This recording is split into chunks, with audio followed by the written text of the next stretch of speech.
Welcome to another Rialto Channel podcast. I'm Francesca Rudkin, and today we're joined by the multi-talented actor, writer and filmmaker Jackie van Beek. Now, I hope it's Van Beek. It is Van Beek. It's definitely Van Beek. Excellent. Now, you'll know Jackie from, well, pretty much a bit of everything recently. Jackie, what do you like being well known for the most?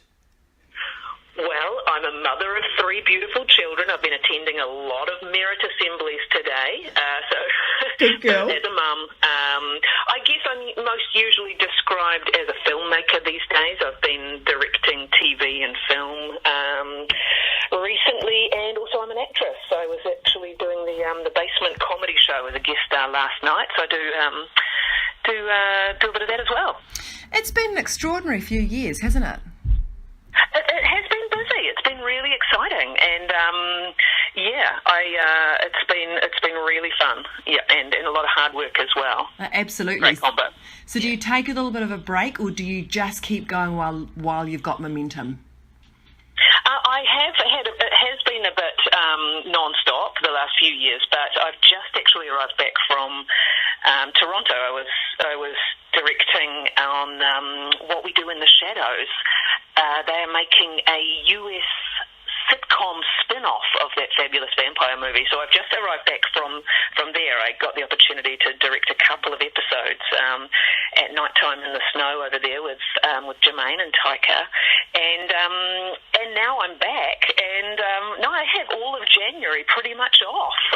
So I'm definitely building in breaks, and I've just actually been having a little road trip with my family. They met me in LA, and we had a lovely 10-day road trip together, which was really nice just to reconnect with the kids and my lovely husband. So, no, that is really important to take breaks for me. Yeah. That's very exciting. And do you think that working in the States is going to open even more doors for you? I hope so. Well, after The Breaker Upper is premiered at South by Southwest in March, we signed up with agents in the US. So there's been definitely a bit of back and forth, and Madeline and I have been pitching on scripts and things. So it feels like that is a door that could swing open, but you never know in this industry, do you? So, but I mean, I feel like I'm in a great position because I absolutely love living and working in New Zealand, yet, if I get offered a great job in the States, of course I'll take it. So it's a win-win situation. I try to look at everything in my life as a win-win situation, try to kind of reframe everything. So when I'm horribly rejected from an application, I've still managed to somehow justify it as a win. I like that.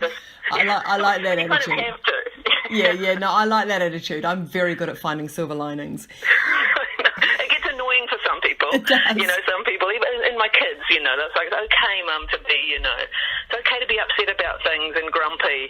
And I am trying to kind of fill that space a bit more. I saw the film Inside Out a few years ago with the kids, and that film taught me a lot about life and parenting and attitudes. That film was really about that you don't always have to be happy, that there is a place for sadness. And so I do try and remember that you don't always have to be, feeling on top of your game. So it's good to remember. Well, you must be feeling pretty pleased about The Inland Road, which is, of course, the film that we're here to talk about. Released in 2017, you went to the Berlin Film Festival, and I know a lot of people probably think of you as a comedic actress and also director. But, of course, you've been making short films for a long time, and this was your debut feature film. Tell me, where did this story come from? Had it been floating around in your head for a while? Yeah, it had been. Well, first of all, I just want to say, even hearing the title of that film makes me of such fond memories. And, being my first feature film, it was such a huge kind of step for me. And I was so happy making that film. And, like you say, people do get surprised. They don't realise that all of my short films have been dramas. And so The Inland Road felt like a natural kind of progression from my short films. But it's an idea that was just kind of floating around. It started as a kernel, really, many, many years ago. And I was just thinking, I really wanted to write something where you threw like three very different people into the same room after a tragic accident, and I just found that kind of interesting, like strangers coming together. How kind would you be, or how kind of withdrawn would you be in a situation like that? So that's where the idea kind of started. And you've got such a fabulous cast, but a real mix of experienced and, well, amateur actors. Yeah, that's right. So there really are three. Well, the lead role is the character is a teenager called Tia, and I cast a wonderful non-actor, Gloria Porpata, in the role. And she'd never done anything. She'd done a couple of kapahaka performances, but never done any acting. And she was just amazing. We auditioned like 330 non-actors around the country, and she was just really mind blowing. She was really the only actress that I was afraid of, and I thought, wow, she's got power, and she's such a beautiful actress. And another one of the lead roles was written, as a 6-year-old, and so of course she was a non-actress as well that we found down in Cromwell, and she was a real star. And then there were 3 other supporting roles that we filled with professionals, David Elliott played the male lead, and Chelsea Preston Crayford played our wonderful character Donna, who was his wife, and Jodie Hillock played Chelsea's sister. So it was a nice small cast, and like you say, with a blend of actors with experience, and then these other wonderful actors who'd done nothing before. So how much does being an actor help you direct? A lot. It really feels like a natural progression. It really helps me because as an actor, I know what I like from a director, and I know what I need, and I know what makes me feel secure, and I know what makes me feel insecure. So, I mean, I'm all about trying to make actors feel secure and trying to empower them, so they can work to their potential and basically do a great job. So I feel like it really helps knowing what's terrible for an actor, so I can avoid those things.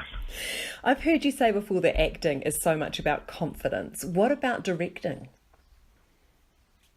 Yeah, I do think directing is about confidence, especially being confident in leading a team. Like working on, I've made 2 feature films now, and the teams are quite, they feel large compared to short films where there might only be, 9 or 10 of you. So I do think you need to kind of feel confident in leading a team, although you can lead a team in many different ways, I've discovered.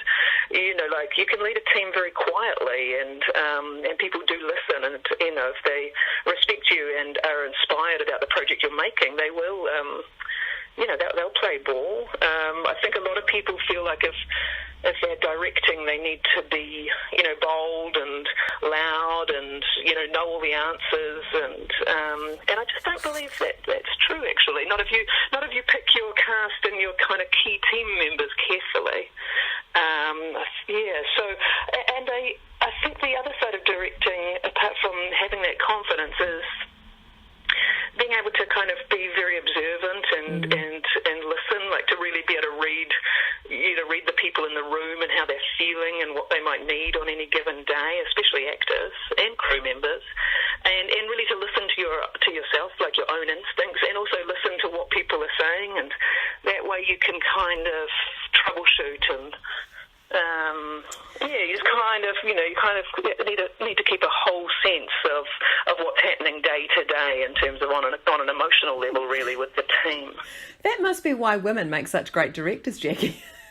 I reckon. When you've gone through that list. Yeah, like I do. And I had a wonderful session with a great woman called Brita McVeigh before I went down and directed The Inland Road. And she really reminded me, she said, it's not about proving to everyone that you know what you're doing. It's just direct it your own way, and direct like a woman. Like if you need to, stand down everyone for half an hour while you figure out what to do, or just talk to the actors, just do it, make up your own process.